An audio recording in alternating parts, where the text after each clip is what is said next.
a interesting team. We're gonna see the standard Electabuzz, Rillaboom, Primarina, Sneasler, Dragapult, and Incin. I don't think there's anything too crazy here. There are some interesting Terra choices, I'd say.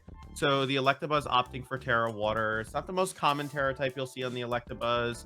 We also see the Incineroar running Rocky Helmet Terra Grass, which is a slightly different Incineroar than usual as well. And the Rillaboom opting for high horsepower. That's not the craziest choice of a move, but it is a little bit more uncommon, I'd say, than U-turn in some cases. Yeah, for that's for sure. I think it's more of adding to the toolkit overall.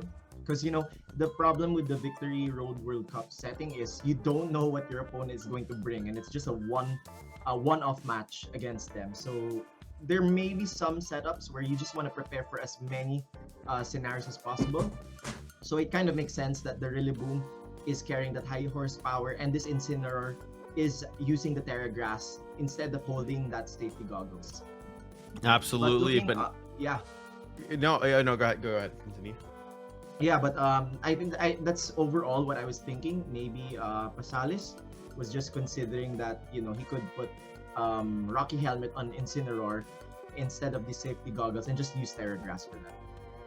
Yeah, and it's interesting, right? Because when you opt to put an item like Rocky Helmet on Incineroar, you are slightly worsening your Amoonguss matchup, right? Because you are being pressured by Spore. Yeah. And speaking of Amoonguss going into our next team, although I don't necessarily think that Amoonguss is the highlight of the next team, we're going to see an Amoonguss, but then we're going to see Hawlucha and Gliscor coming out of nowhere. What's going on here? I mean, you look at let's just say you could only see 4 Pokemon. You saw Amoonguss, Instant Gold, Whim, right? You'd be like, okay, this is pretty standard team. It's nothing too crazy. But then Hawlucha is right hook, and then Gliscor is left hook, and you're like, what's going on here? Why are there so many different Pokemon? But I think it's interesting, right? The Hawlucha opting for a different set than typically you would see on some Hawluchas, which is the Unburdened, Electric Seed or Grassy Seed, opting for coaching that you can use next to Gliscor, and the Gliscor running Soft Sand with Stellar Terrestrialization. Very interesting choice here, I'd say. Yeah, and it's worth noting that the ability of Hyper Cutter prevents Gliscor from being affected by Intimidate. So it possibly might be that set that could knock out an Incineroar from just one hit of that high horsepower, and it might end an Incineroar's time in the game. And it's also pretty interesting that this Hawlucha, as you mentioned, is not holding those standard consumable items such as Psychic Seed or Electric Seed, and is holding the Focus Sash, which is interesting considering that it has Brave Bird. So when you use that Brave Bird, you eat up that Focus Sash indirectly. So it's gonna be interesting to see how Liu plans on navigating around that interaction. Yeah, I think a really cool part about the Gliscor as well is you kind of mentioned how Brave Bird takes away the Hawlucha Sash, but I also think the dual wing beat option in the Gliscor, kind of as we were talking about the Gliscor a little bit, how threatening it can be with that Soft Sand, Stellar Terrestrialization. Dual wing beats really get into the Sash Sneasler, right? So that's gonna be a really big deal. You're able to get around that Focus Sash, you're able to pressure it. So I actually think Gliscor has quite a bit of merit in this matchup. You have to be a little bit careful, of course, right? There are some Pokemon that can potentially pressure you on the other side, but it is worth noting that there is no King Gambit, which I think would really appreciate. If you were able to do Rillaboom, King Gambit, Electabuzz, that could be a little difficult for Gliscor to break through. But notably, since it's Instant, it's probably something that you would prefer to see, right? Because Gliscor can just kind of ignore it. Yeah, that's for sure. I mean, considering as well, one of the final notes before we head into the game is that the fact that you did mention that this Gliscor is holding that Soft Sand gives off this idea that it's probably EV'd to Oko some Incineroars, if not all of them, and possibly some of those extra EVs might have gone into its defensive vault. So we'll just have to wait and see how much impact this Gliscor can give onto the match. As we might as well just head into it because we want to see how it handles this sort of balance of a team. Is it in the lead? Is it in the lead? Oh, Gliscor's in the lead! It's both of them! They're both in the lead! Oh my god. Actually, okay, so I know we love Gliscor right now, But I actually think this is a really bad lead for Liu because the darts is scary, right? Like dragon darts from the Dragapult is not the best, and you also have Dire Claw pressure. I mean, if you go for something like the Terra Dragon darts, or even regular dragon darts and Dire Claw into Hawlucha, you could just straight knock it out. Also, if you go for Fake Out as well. But I think Dire Claw might cover better for Whimsicott coming in, but we'll have to see how that kind of pans out. Yeah, that's also I think that there's no other play you could really make because this is a free turn for that Dragapult to just throw out the Dragon Darts. And yeah, I think this detect onto the Hawlucha is just right. And well, we see the double protect going on to both the Pokemon on the side of Liu just to scout things out, considering that the Dragapult is choice locked. But it doesn't really change much on the board state, does it, Joe? Considering that they're both still vulnerable to this choice band boosted Dragapult. Yeah, not really, right? And now you're actually seeing the Dragapult just opting lock in the darts, maybe kind of realizing like, okay, like my opponent doesn't really have any strong plays to deal with this. There is a potential play that could come out here that would be really scary, which is if Whimsicott opts to come in for one of the slots, catches the Dragon Darts, and then switches in Goldingo as well, so you can catch the Dire Claw, right? But notably here, choosing to change up where you're targeting with the Dire Claw, so potentially maybe conditioning Liu into a situation where you're saying, okay, Dire Claw is going to go into my Hawlucha, so I'm going to switch his Hawlucha into, into Goldingo. I'm going to switch in Whimsicott to the Gliscor. But now if Gliscor switches to Whimsicott, it's going to get caught with the Dire Claw, which wouldn't be great. But opting to just stay in and weather the storm. So we're going to have to see if, Gliscor is able to hang on. It should probably be able to, because Dire Claw should be resisted. Yeah, I was thinking of that as well, because Gliscor naturally resists the stab boosted moves of the Sneasler, unless it's just the random kinds of setups that some people usually have, like those random Terror Eyes, but we don't really see that in this match. But we do see the stellar terrestrialization going onto the Gliscor, which is interesting. I think he's just trying to go for try to match the damage with its own attack, as we see the predictable Dragon Darts going out here, not really going down to the half mark. Dire Claw went into Gliscor. Oh. And so now you're able to get the coaching. Poison coming out here, normally being good for Gliscor, but not in this instance, right? But yeah, we're gonna see the coaching come out here. If Earthquake could come out, could it get the knockout on the Dragapult? I mean, you have Soft Sand, you have Stellar Terrestrialization. If you're able to get that knockout, that'd be a huge deal. We are gonna see the Earthquake come out here. Is it going to be able to pick up this Dragapult? It might just be able to, depending on how it's trained. Earthquake coming out here, and Dragapult goes down. Oh, it's just enough! Wow, what a play from Liu. So, I think he just realized that there's no way that he can escape the barrage of attacks that Paschalis was gonna throw out. So he probably just thought to himself, you know what, I'm just gonna match your damage with my own. And it paid off. He got rid of that Dragapult, which was a thorn on his side from the start of the match. And now, that Gliscor it is nearing the end of its time on the field.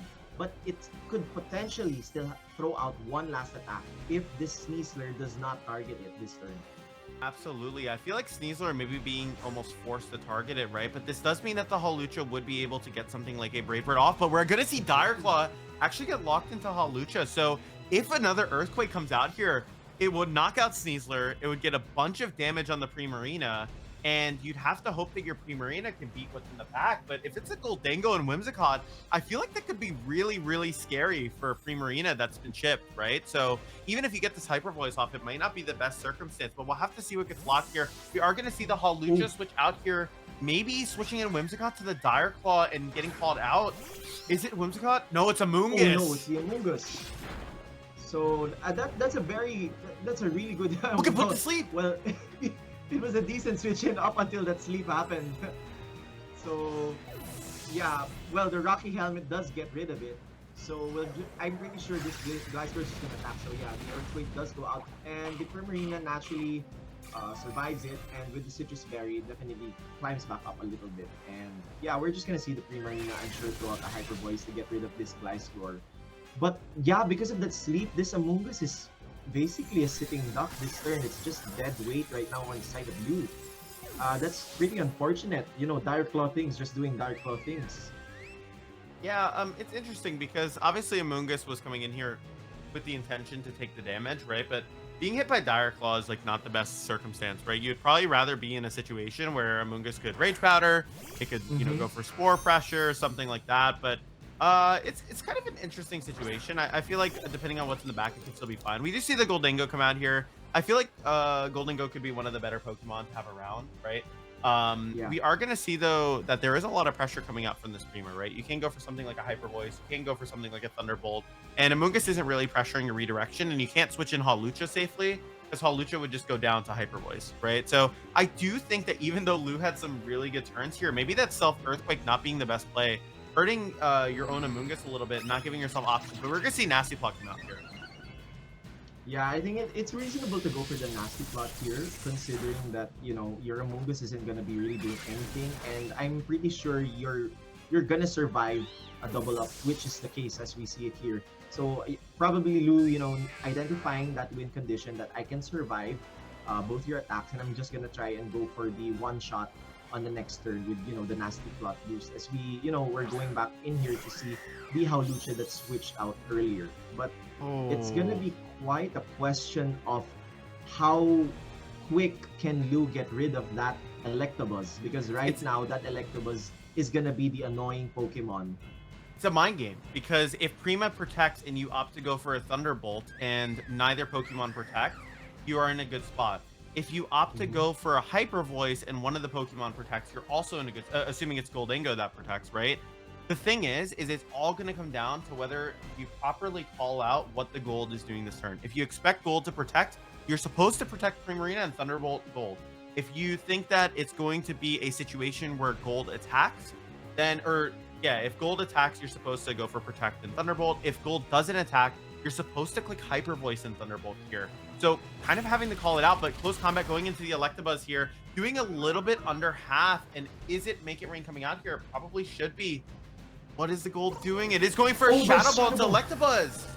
Oh, is it enough to take it out? Yes, it is. So Then Hyper Voice is going to come out here, and know. I think it should be able to pick up the Gold and go. Yes, it will with that life Yeah, of it is because of 100%. the recoil. Yeah, that's Lou was almost there, but yeah, this Primarina was able to finish the game out. You know, it was able to survive you know, the earlier earthquake, which was really far from it, considering that I'm sure it is EV'd. Every Primarina is EV'd right now to survive everything, with especially with that citrus berry. So, you know, going back at the game, I think the turning point was the, as you said, the Among Us getting you know a lot of chip damage from its own teammate, as well as being put to sleep. So I think that played an integral part in Paschalis being able to take that win. I think a big part too there. So I didn't get to fully elaborate, I guess, but on that end game, which I think was interesting. So you had a couple of split plays that could happen there, right? So because you're the Life Orb Goldingo, you should with the +2 Nasty Plot be able to get the knockout with Make It Rain onto Primarina. But if you go for Make It Rain and Primarina goes for Protect, right?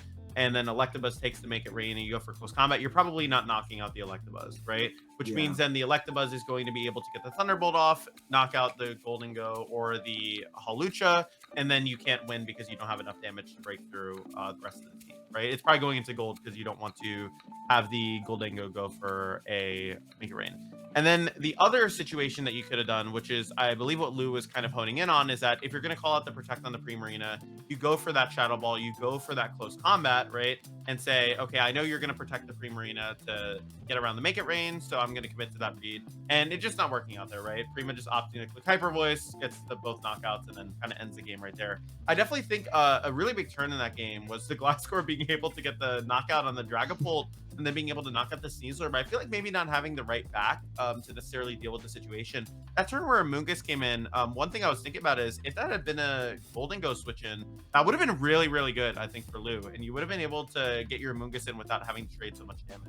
But I guess Earthquake came out. So maybe locking in high horsepower and switching in gold was better. So it's something like that. But I think in general, probably a situation where maybe you could have converted on your advantage a bit better. Yeah, I completely agree. I think it was because of the follow-up turn after knocking out that Dragapult that, you know, things sort of slowed down when it could have snowballed in favor of Lou.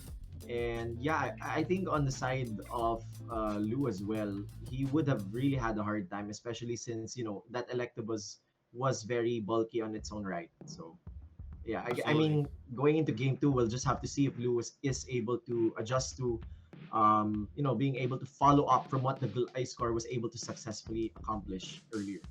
Exactly. And with that being said, we are ready for our next game. So let's get right into it. Are we going to see the Gliscor in the lead again? Are we going to see an adjustment? We are going to see Golden Go Amoonguss. I like this lead a lot better, especially into what you're expecting in Primarina and Ooh. Dragapult. So slight adjustment, but I will say that this looks pretty good for Amoonguss and Golden Go, right? You're probably able to get off a really safe Nasty Plot here. You have to be a little bit careful though, because and Dragapult is no slouch. It will do a lot of damage to your team. So we're gonna have to see how Lou is able to navigate the situation and how Paschalis tries to get around that Amoonguss. Yeah, and you're also playing with some odds here since this Dragapult is carrying an Outrage, and choice band Outrage Dragapult is not gonna be something you can just easily neglect. It's capable of taking knockouts when you least expect it to be. As we see here, turn one terrestrialization on the side of Dragapult, which it wouldn't be surprising. You just want to throw out as much damage as you can with this Pokemon, considering the overwhelming advantage in speed and power outright that it delivers. Okay, so we are going to see the Rage Powder come out here. Is the Amoonguss able to sustain the hit? It probably will be able to, I would assume, because it's defensively trained, but it might not, depending on how it's trained. So we're going to see it does live on a sliver of HP. Now, notably, if Nasty Plot came out here, the Primarina did opt to lock into Haze. So just getting a bunch of free damage and completely neglecting the boost. So this means that you essentially just got free damage on the Amoonguss for no cost at all. Yeah, what a good play on the side of Paschalis.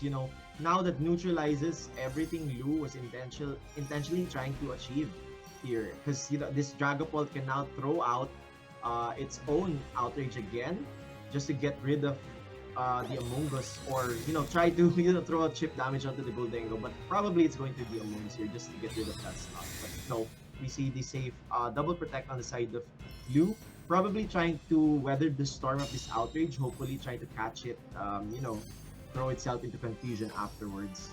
Yeah, so no confusion coming out here. We are going to see the Hyper Voice come out here. Very safe play from Paschalis. You do have a pretty good advantage. You can convert here if you're able to get that Hyper Voice off. That being said, obviously now being able to relock into Outrage without the cost of that confusion again, you're able to kind of change up how it's functioning. You could also potentially switch here. We are seeing a hover over the Electabuzz and the Incineroar, both being decent switches here. I think Incineroar being able to put more immediate pressure off, but Electabuzz obviously being a bit stronger. But you know what's really interesting here, which I don't know if you think so too, Francis, but I'm seeing a lot of Gliscor weak Pokemon here. So if Gliscor is able to get in the right position, I could see this being a little bit scary.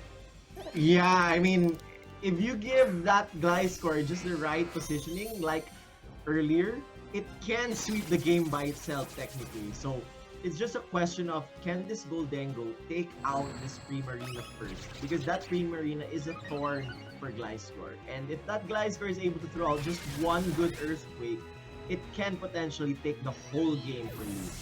As we we just see here this Amoonguss getting knocked out, which is really to be expected considering it was really down to the last sliver of health. And yeah, we're gonna see what's gonna be coming in here on the side of Lou, and it is that Gliscor, Joe. Oh my goodness. Pokemon we've been talking about. So a bad time for the Dragapult to switch into this Electabuzz. So we'll have to wait and see, considering that you can't exactly throw out a safe Earthquake here since Goldengo is also decently damaged.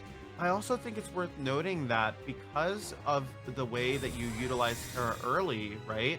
Now Electabuzz is in a really, really awkward position. We are going to just see a double protect here. I really like that play. Scouting out the protect from the Primarina and pretty much creating an unstoppable fourth state where you can just go for something like a Make It Rain high horsepower and forcing Paschalis to react, right? So the knockout on the Amoonguss originally looking good, but as soon as Gliscor got let in front of that Electabuzz, being a very, very dire situation. I think another thing too that I wanted to point out is from the turn before this turn that just happened, a Nasty Plot came out again, which was kind of risky considering Paschalis showed that he was willing to just go for a Haze and clear away the boost, but just going for it again, not being scared at all, and now getting completely rewarded, being in an even better position for Make It Rain and high horsepower this turn. Yeah, and you know, I want to highlight what you just said. That was really correct. That trying to call that protect onto the Primarina, the passive play, that rewarded Liu in turn here. As we see, you know, the Incineroar being switched in instead of the Primarina, probably trying to catch that Make It Rain from the Goldengo. And you know, as we did mention earlier, the Intimidate isn't gonna work on the Gliscor because of that Hyper Cutter.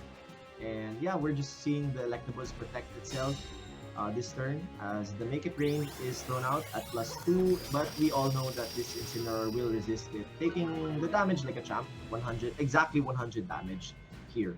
So yeah, it's not looking too different from the earlier turn, considering that you're almost always forced to use Fake Out onto that Gliscor right now, considering that it can throw out big damage onto the side of Paschalis, since he doesn't have any Pokemon that can resist the damage of the ground moves of Gliscor. This might be a really good opportunity for the Hawlucha to come in as well for the Golden Go, right? You could also just opt to keep it in. The reason why I was thinking that you could potentially switch out Golden Go is because obviously the board is going to play very reactively to that Make It Rain pressure. Another option you really have that I think is super safe is just going for that Make It Rain and high horsepower, but we are going to see the switch out. I think that's into the Hawlucha. No, it's going to be into the Whimsicott. I like that as well. And maybe going for an Earthquake here, trying to get damage on both Pokemon. Obviously, if Fake Out comes out here, that's not going to be that great this turn, but I don't see too many Pokemon on this team that can really take Earthquake once you get going in Tailwind. Yeah, I mean, the best is that this Dragapult is gonna take it at neutral damage, but this Incineroar is definitely gonna go down from it, considering that there's no attack drops onto that Gliscor, and we don't even know the damage calcs yet that this Gliscor can throw out, because earlier we saw it at +1 from the coaching, right? This time we're gonna see it at neutral, so it's just a question of, is it enough to take out this Dragapult? As we see the Terastallization most likely going onto that Gliscor, and yeah, just as you mentioned, it's probably gonna be the Tailwind tandem of Tailwind and Earthquake from the Gliscor, and we're just gonna have to see if it's capable of knocking out this Dragapult this turn. I think it's just gonna snowball out of control onto the side of Liu. I don't think it'll be able to knock out the Dragapult. I think it'll do a good chunk of damage. The real question here is, does the Dragon Darts kill the Gliscor? If the Gliscor goes down and gets knocked out by this Dragon Darts, it would be in a very bad situation, right? Because now you're limited just to a Golden Go in front of Electabuzz, and it does look like it's going to be able to pick it up. Yeah, it gets knocked out here, so I think getting through Incineroar and Electabuzz just got a lot harder.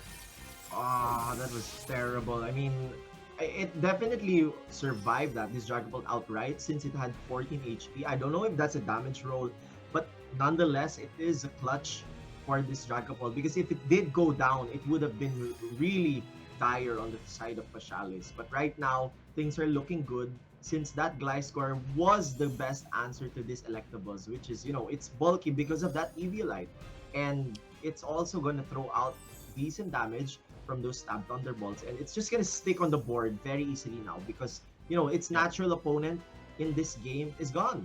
So it's going to be a very difficult battle on the side of Liu right now. Yeah, I think a big thing here too was obviously Incineroar getting knocked out, which I accidentally misspoke earlier. But I think the Electabuzz being able to put a lot of pressure here, even though it's just kind of a passive Pokemon usually, being able to sit in front of the Golden Go really safely and just being able to click Thunderbolt is nice. We are going to see a consideration on a switch here, but I do think it might just be better to go for something like a Dragon Darts, get some damage down. I don't see too many outs here for Liu, to be honest. I think a big problem here is that you're in a spot where now it's not so great, right? Like, you can maybe get up one nasty plot. You can go for Moonblast into the Dragapult, and then if Electabuzz doesn't opt to go for a redirect, then you can play to win, maybe with a call out of does Primarina opt to protect or not. But you really have to get these next couple turns correct. I do actually think I see the winning play potentially. We are going to see the protect come out here. I don't know if that necessarily lets you deal with the Primarina in the back, but Moonblast is going to go into Dragapult here. Yeah, so the play that you did mention earlier, yeah, you literally took the words out of my mouth. I was seeing that as well, but it is really a difficult thing because you have to call every single one correct. I mean, like this one, that's a correct play since you get to preserve this Goldengo. But now it's a question of will you be able to call what the Electabuzz and the Primarina are going to be doing for arguably at least the next 2 turns? Because these two Pokemon are definitely not going to fall down from just a single Make It Rain or Shadow Ball. So I Yeah. think it's still an uphill battle for Lou. I feel like you just don't have enough resources. Had you been able to get the nasty plot off that previous turn, yes, you would have taken the Thunderbolt Yeah. damage, but then you would have been able to pressure Make It Rain onto the Primarina, right? And I think being able to pressure the Make It Rain would have been a really big deal there to get the knockout, and also too, then you can make a call out of kind of what we saw at the end of the last game, which was does Electabuzz opt to attack and does Prima opt to attack, or does Prima opt to protect, right? And I think like that would have been a really interesting mind game to see again, but I think because you're in this situation now, your only real out here is to get a critical hit, right, onto the Primarina. We are going to see Moonblast come out here. I think it would have to be a crit coming out here for Make It Rain to get the knockout. We are going to see Prima takes that. So with that being said, I think Hyper Voice and Thunderbolt should be able to lock this game up. Yeah, and I mean, even if it doesn't take out that Whimsicott, it's basically as good as done. Because I don't see a scenario where that Whimsicott can take the game back all on its own in this setup of the board. The bear You coming know, out. the paralysis, yeah. Yeah, so, I mean, you literally, you called it. Lou didn't have any more resources to try and answer this Electabuzz and Primarina duo.